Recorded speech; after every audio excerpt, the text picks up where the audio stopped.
Probability sampling. So guys, जब भी हम किसी भी रिसर्च को स्टार्ट करते हैं तो सबसे जो मेन टॉपिक होता है किसी भी रिसर्च में वो होता है आपका डाटा गैदरिंग करना। नाउ डाटा गैदरिंग करने के लिए आपको क्या क्या चाहिए होता है, आपको एक पॉपुलेशन चाहिए होती है। नाउ पॉपुलेशन को पूरा कवर करना इज प्रैक्टिकली इम्पॉसिबल। तो हम क्या करते हैं, पॉपुलेशन में से एक सैंपल ले लेते हैं। सैंपल क्या कंसिस्ट करता है, सैंपल वो सारे आइटम या फिर आप कह सकते हो सारी थिंग्स कवर करता है जो कि आपकी पॉपुलेशन में होने चाहिए, that is covering each and every aspect of the population. Now sampling के बाद आपके पास दो टाइप हो जाते हैं, एक आपका प्रोबेबिलिटी और एक नॉन प्रोबेबिलिटी सैम्पलिंग। यहाँ पर इस वीडियो में हम बात करेंगे आपकी प्रोबेबिलिटी सैम्पलिंग में। हालांकि हमने पुरानी वीडियोस में, जिससे पहले मैंने वीडियोस बनाई थी, उसमें मैंने आपको difference between the probability and non probability sampling पहले ही बता दिया है। स्टिल इस वीडियो में सिर्फ और सिर्फ हम प्रोबेबिलिटी सैम्पलिंग की बात करोगे। तो प्रोबेबिलिटी सैम्पलिंग बेसिकली क्या होती है, प्रोबेबिलिटी सैम्पलिंग एक सैम्पलिंग टेक्निक होती है जो कि किसी भी सैंपल को एक लार्जर पॉपुलेशन से चूज करी जाती है किसी भी थ्योरी के बेस पर या फिर प्रोबेबिलिटी के बेस पर कि कौन सा आपको मेथड लगाना है, उस रिसर्च की प्रैक्टिकल थ्योरी क्या है, उसके अकॉर्डिंग हम उस पर्टिकुलर थ्योरी के हिसाब से एक मेथड चूज करते हैं। उस मेथड को चूज करने के बाद हम उसमें क्या लगाते हैं, आपकी प्रोबेबिलिटी सैम्पलिंग। प्रोबेबिलिटी सैम्पलिंग में मेन क्या होता है कि जो हर एक इंडिविजुअल होती है उसकी नॉन जीरो प्रोबेबिलिटी होती है सिलेक्ट होने की, यानी कि कोई ना कोई चांसेस आपके हैं कि that you will get selected in the sample. Meanwhile non probability में क्या होती है, नॉन प्रोबेबिलिटी में कभी आपके चांसेस होते हैं, कई बार आपके चांसेस नहीं होते, दैट मीन आपके जीरो चांसेस भी हैं सिलेक्ट होने के। लेकिन जो आपका प्रोबेबिलिटी सैम्पलिंग होता है उसमें आपके चांस रहते हैं इक्वल चांसेस। अगर आपके 0 पॉइंट समथिंग चांस है तो आपके साथ वाले के भी 0 पॉइंट समथिंग चांसेस होंगे सिलेक्ट होने के लिए, that is a non zero probability sampling और you can say non zero probability. और क्योंकि इस सैम्पलिंग में हर किसी के चांसेस होते हैं सिलेक्ट होने के लिए, इसलिए यहाँ पर कोई भी बायसनेस नहीं होती है, चाहे वो किसी भी टाइप का आप सैंपल ले लीजिए।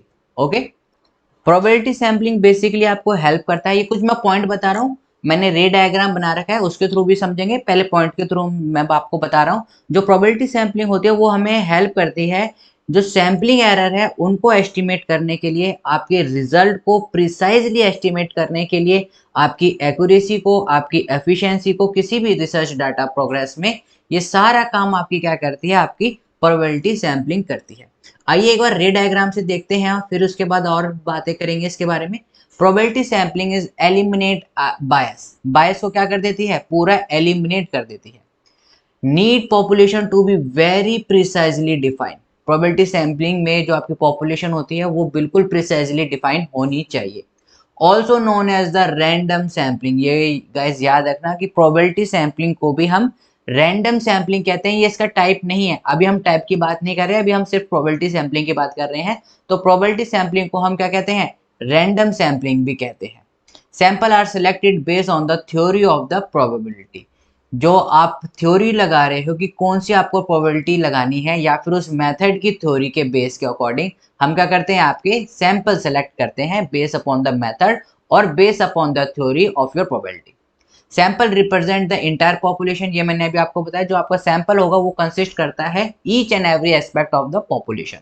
Result can be generalized. सबसे बड़ा जो इसका एडवांटेज रहती है कि जो आपकी प्रोबेबिलिटी सैम्पलिंग होती है उसके जो रिजल्ट होते हैं वो हमेशा जर्नलाइज करे जाते हैं। मीनवाइल जो आपकी नॉन प्रोबेबिलिटी सैम्पलिंग होती है उसके जो रिजल्ट होते हैं वो जर्नलाइज कभी नहीं करा जा सकते। Okay, probability sampling also provide most valid result. Okay, ये तो लाइक आप कह सकते हो कि नॉर्मल है कि जो प्रोबेबिलिटी सैम्पलिंग होती है नॉर्मली क्या आपके मोस्ट सबसे ज़्यादा वैलिड रिजल्ट निकालती है। Probability sampling is more complex. More complex क्यों है, is more complex, why is more complex, because जैसे कि मैंने आपको यहाँ पर बताया कि जो आपकी जो पॉपुलेशन है वो क्या होनी चाहिए, प्रिसाइजली डिफाइन होनी चाहिए। प्रिसाइजली डिफाइन होनी चाहिए, प्लस पॉपुलेशन जो आपका सैंपल है वो लार्ज होना चाहिए, स्मॉल सैंपल नहीं होना चाहिए, क्योंकि स्मॉल सैंपल में हम एक्यूरेसी जो है वो डिफाइन नहीं कर पाते। जितना आपका सैंपल लार्ज होगा we can define the accuracy as predictable as we can. Okay, तो लार्ज पॉपुलेशन के लिए आपको जर्नलाइजेशन भी चाहिए होता है। सो जनरलाइजेशन करने के लिए आपको इंटायर मेथड जो लगाना पड़ता है वो काफ़ी एक्यूरेसी के साथ लगाना पड़ता है, इसलिए यहाँ पर ये प्रोसेस जो है वो एज ए कॉम्प्लेक्स कहा गया है। कॉस्टली इसलिए सपोज करिए आपको सैंपल जो है या फिर जो डाटा है वो गैदर करना है, तो उसके लिए आप डिफरेंट डिफरेंट एरिया की तरफ जाएंगे, वहां जाएंगे और वहां से जो होगा आपका जो डाटा गैदर होगा। डाटा गैदर करने के लिए आपको टाइम भी लगता है, ये देखिए मैंने लिख रखा है यहाँ पर, टाइम कंज्यूमिंग भी है और कॉस्टली भी काफी रहता है। Absence of systematic and sampling bias. Systematic यहाँ पर क्या होगा, सिस्टमैटिक आप एरर भी कह सकते हैं यहाँ पर, कि जो इसमें रहता है कि जो सैम्पलिंग बायस है वो बिल्कुल आपका हट जाता है और जो सिस्टमैटिक एरर होते हैं उसके चांसेस भी आपके घट जाते हैं। तो these are the few points of the probability sampling. इसके साथ हम इसकी एडवांटेज और डिसएडवांटेज भी देख लेते हैं सो दैट ये आपको प्रिसाइजली क्लियर हो जाए। अब्सेंस ऑफ सिस्टमैटिक एरर, जैसे कि मैंने आपको बताया, और सैम्पलिंग बायस का बिल्कुल अब्सेंस रहता है।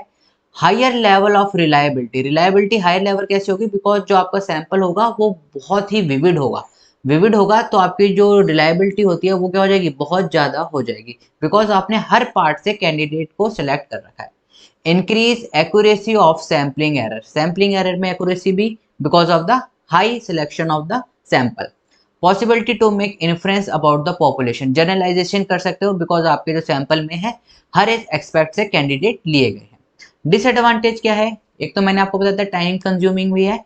Technique needs a lots of effort because different different population है, वेरिएबिलिटी बहुत ज़्यादा है, तो जर्नलाइजेशन के लिए आपको लॉट्स ऑफ एफर्ट लगाने पड़ेंगे। उसके अंदर थ्योरी प्रेडिक्ट करनी पड़ेगी कि कौन सी थ्योरी एक्यूरेटली फिट होगी इस सैंपल के ऊपर।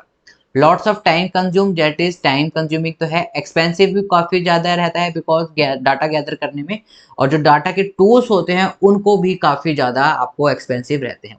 हायर कॉम्प्लेक्सिबिलिटी रहती है compare to the non probability, non probability के कंपेयर में कॉम्प्लेक्सिटी रहती है। Complexity means in the sense, चाहे वो मेथड की बात करें, चाहे वो टूल्स की बात करें, चाहे वो डाटा गैदरिंग की बात करें, प्रोबेबिलिटी सैम्पलिंग में आपकी जो कॉम्प्लेक्सिटी रहती है as compare to non probability sampling काफ़ी ज़्यादा हायर रहती है। So this is all about probability sampling. I hope आपको ये वीडियो पसंद आई हो। अगर आपको वीडियो पसंद आई है तो लाइक करें, शेयर करें और सब्सक्राइब करना ना भूलें। जो इसके टाइप्स हैं उनके बारे में हम नेक्स्ट वीडियो में बात करेंगे, आपको सारी वीडियो इस चैनल पर मिलेंगी। तो अगर आप नए हैं तो सब्सक्राइब जरूर करें, और साइकोलॉजी के लिए तो स्पेशल ही अपने दोस्तों के साथ भी शेयर कर सकते हैं। So we will meet in the next video. Till then, keep smiling, keep gathering lots of memories. This is Caffeine Shot. Have a great day. Thank you all of you.